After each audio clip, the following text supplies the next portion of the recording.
جگہ پر آپ دیکھیں اگر ایک قسم کی چیز آپ کو مل رہی ہو تو اسے کھا کھا کے بندہ اکتا جاتا ہے۔ تو ہمیں اللہ نے کیا کہ مختلف قسم کے رزق دیے ہیں،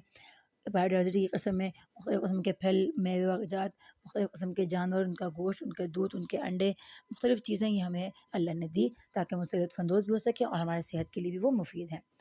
پھر اگلا آتا ہے آپ کے پاس پروڈکشن آف ڈرگز یعنی ادویات وغیرہ کا بنانا۔ تو جو مختلف قسم کی ادویات ہوتی ہیں تو وہ بھی پلانٹس اور اینیمل سے ہی بنائی جاتی ہیں، اکثر اینٹی بایوٹکس بھی اس سے بنائی جاتی ہیں،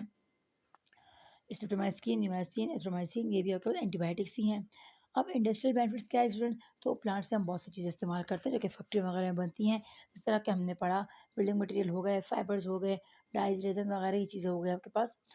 پھر آپ کے پاس آتا ہے ریلیشن وتھ ایکو سسٹم کہ بھئی ایکو سسٹم میں کیا تعلق ہوتا ہے بایو ڈائورسٹی کا؟ تو اس کا تعلق اسٹوڈنٹس یہ ہوتا ہے کہ بایو ڈائورسٹی میں ہر چیز کا اپنا ایک خاص رول ہوتا ہے، اس کا اس کی کمی اس جو ایکو سسٹم ہے اس کو لیس پروڈکٹیو کر دیتی ہے، تو وہ وہاں پر ماحول